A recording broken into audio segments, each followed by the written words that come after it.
तो दोस्तों शुरू करते हैं आज की इंफ्रा न्यूज। पहली खबर जो आ रही है वो हमारी वंदे भारत ट्रेन के स्लीपर वर्जन से रिलेटेड है, जहां पर इस साल मार्च में ही हमें 10 नए ऐसे वंदे भारत ट्रेन देखने को मिलेंगे, ऐसी हमें खबरें मिली है।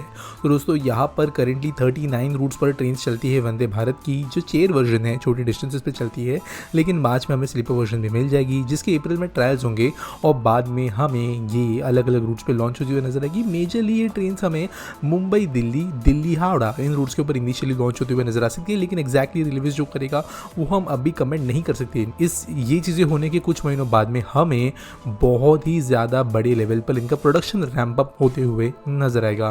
अगली खबर दोस्तों और ये ग्रेटर नोएडा से, जहां पर मेट्रो कनेक्टिविटी जल्द ही पहुंचने वाली है और नोएडा मेट्रो रेल कॉर्पोरेशन ने कहा है कि उन्होंने अप्रूवल दे दिया है डीपीआर को एक्वा लाइन कॉरिडोर के एक्सटेंशन को लाने के लिए। तो यहाँ पर ये 11 नए स्टेशन के साथ में एक्सटेंशन होगा और सेक्टर 51 नोएडा से लेकर नॉलेज पार्क जो ग्रेटर नोएडा में आता है, यहाँ तक ये लाइन बनेगी। यहाँ पर कुछ स्लाइड चेंजेस करने पड़े थे डीपीआर को, क्योंकि पहला जो डीपीआर था वो एक्सेप्ट नहीं हो पाया था और डीएमआरसी ने यहाँ पे मेजर अप्रूवल दिया है एनएमआरसी को। तो यहाँ पे नोएडा के अंदर की मेट्रो कनेक्टिविटी अब और बेहतर बनने वाली है। अगली खबर दोस्तों ये स्वीडिश फर्नीचर रिटेलर आइकिया से रिलेटेड जो नेक्स्ट राउंड ऑफ इन्वेस्टमेंट करने हैं भारत के अंदर और 10,500 करोड़ रुपए का इन्वेस्टमेंट ये करेंगे, ऐसा इन्होंने कहा है आने वाले 10 साल में। तो दोस्तों आइकिया जब कुछ समय पहले भारत में आई थी, तब इन्होंने जो है वो हैदराबाद, जिसके बाद में नवी मुंबई और फिर नॉर्दर्न इंडिया के अंदर इन्वेस्टमेंट करना शुरू की थी, जो दुनिया के अंदर ये कहीं नहीं करते। छोटे स्टोर्स खोलना वो काम इन्होंने इंडिया के अंदर किया था और इंडिया के अंदर इन्हें कुछ अच्छी चीजें दिख रही है होते हुए, जिसको देखते हुए इन्होंने डिसाइड किया है कि वो बड़े लेवल पे इन्वेस्टमेंट करेंगे। अब देखते हैं कैसे ये इन्वेस्टमेंट कहाँ पे प्लेस होते हैं, क्या वो स्टोर्स में होते हैं, मैन्युफैक्चरिंग में होते हैं या लोकल इन्वेस्टमेंट में। अगली खबर दोस्तों और ये बीएमसी से, जिन्होंने अवार्ड कर दिया है मुंबई कोस्टल रोड प्रोजेक्ट के अगले फेज के लेटर ऑफ अवार्ड को, यानी कि टेंडर्स जो है ये अब फाइनलाइज कर दिए गए हैं, कौन क्या बनाएगा उस पे। तो अब दोस्तों ये आप मान सकते हो जो मुंबई कोस्टल रोड प्रोजेक्ट जो currently one of the biggest project है शहर के लिए और देश के लिए, वैसा ही ये इससे भी बड़ा वाला फेज होगा, जो कि ऑब्वियसली पूरे के पूरे नॉर्दर्न साइड ऑफ मुंबई तक कनेक्ट करेगा। ये बेसिकली जो सेकेंड फेज है ये वर्सोवा से लेके दहीसर तक कनेक्टिविटी देगा। मल्टीपल यहाँ पे इंपॉर्टेंट जगहों पे जंक्शन होंगे। यहाँ पर पैकेजेस है A, B, C, D, E और F, और यहाँ पर A और F पैकेज मिला है आपको इन्फोटेक को। जे कुमार इंफ्रा प्रोजेक्ट्स एक जॉइंट वेंचर थी एनसीसी के साथ में, जिनको मिला है package B. Megha engineering and private limited को मिला है पैकेज सी और डी, और लार्सन एंड ट्यूब्रो को मिला है पैकेज ई। तो ये बड़ा प्रोजेक्ट जल्द ही अभी अपना कंस्ट्रक्शन भी शुरू करेगा। अगली खबर दोस्तों ये पीएम के द्वारा इनॉग्रेट किए कुछ प्रोजेक्ट से रिलेटेड जो कि है असम के अंदर और 11,000 करोड़ के वैल्यू के ये प्रोजेक्ट है। इनके अंदर के मेन प्रोजेक्ट की बात करें तो माँ कामाख्या देवी मंदिर का जो एरिया है, इसके यहाँ पे भी कॉरिडोर बनाने के लिए एक बड़ा प्रोजेक्ट अनाउंस किया गया है। जैसे उज्जैन में हुआ, जैसे काशी विश्वनाथ में हुआ, वैसे माँ कामाख्या मंदिर की इधर भी अब ये ऐसा कॉरिडोर बनाया जाने वाला है। इसके अलावा भी कुछ और प्रोजेक्ट्स जो है इंफ्रास्ट्रक्चर के वो अनाउंस किए गए हैं। अगली खबर दोस्तों आ रही है नागपुर से, जहाँ पर जो वर्धा और अमरावती के रोड पर इंक्रीजिंग ट्रैफिक से उनको देखते हुए एनएचएआई ने डिसाइड किया है कि ये जो 4 लेन रूट्स यहाँ पर एग्जिस्ट करते हैं, इनको एक्सटेंड किया जाएगा 6 लेन यानी 3 लेन ईच साइड के लिए।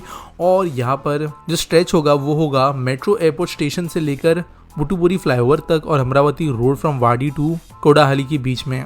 अगली खबर दोस्तों जो आ रही है वो है लखनऊ से, जहाँ पर second line of Lucknow metro जो है इसके काम को अब इनिशिएट किया जाने वाला है। अब रिसेंट बजट में पैसा मिला है यूपीएमआरसी को भी, जिसके अंतर्गत यहाँ पे काम अभी लखनऊ मेट्रो लाइन 2 का किया जाएगा। दोस्तों यूपी में कुछ ऐसे मेट्रोज है कानपुर, लखनऊ, जो इतने ज़्यादा अच्छे से ऑपरेट नहीं हो पा रहे in terms of passenger numbers, क्योंकि ये पूरे तरीके से अब तक रेडी नहीं थे फेजेस के हिसाब से, लेकिन अभी ये चीज़ की जाने वाली है। वैसे यूपी के अंदर वाराणसी रोपवे और कुछ दूसरे ट्रांसपोर्ट रिलेटेड के लिए भी बजट आया है, जिन पर काम किया जा रहा है। अगली खबर दोस्तों ये बिहार के पटना से, जहाँ पर बापू टावर जो गर्दनी बाग के अंदर बना है, ये जल्द ही इनॉग्रेट किया जाने वाला है। तो सीएम जो है बिहार के, उन्होंने विजिट किया था प्रोजेक्ट को, उन्होंने कहा कि फिनिशिंग टचेस का काम चल रहा है। और ये एक ऐसी बिल्डिंग है जहाँ पर एक auditorium, waiting launch, visitors gallery, research centre, orientation hall और कुछ दूसरे स्ट्रक्चर्स बनाए गए हैं। और ये प्रोजेक्ट पटना के लिए इंपॉर्टेंट है, जो कि जल्दी लोगों के लिए ओपन कर दिया जाएगा। आज के आस्पिटी सवाल के बारे में बात करें तो साई प्रणीत मुल्लापड़ी पूछते हैं, after the announcement of 3 railway corridors in budget, can we see that additional DFCs that were postponed earlier like East Coast, East West, North South went into cold storage as of now, or the new corridors announced have new names for these 3 corridors proposed DFCs। तो देखो ये जो corridors होंगे ना, ये kind of aligned जाएंगे। अब बात करें पहले वाले हिस्से सवाल की, तो यहाँ पर कैंसिल नहीं हुई है। इनफैक्ट DFCCIL के अंदर के ऑफिस के अंदर को लेटेस्ट इमेजेस अगर आप देखोगे तो रिसेंटली इस ऑफिस के अंदर बड़े बड़े पोस्टर्स लगाए गए हैं जहाँ पर जो फ्यूचर कॉरिडोर्स होने वाले हैं, जो यहाँ पर बताए गए ईस्ट वाले, वेस्ट वाले, नॉर्थ साउथ वाले, ये कॉरिडोर्स के बारे में भी वहाँ पर बड़े बड़े इमेजेस लगाए गए हैं ऑफिस के जो लॉबी होती है उसके अंदर। तो क्लियरली यहाँ पे DFCCIL का इंटरेस्ट है इन कॉरिडोर्स को बनाने के लिए।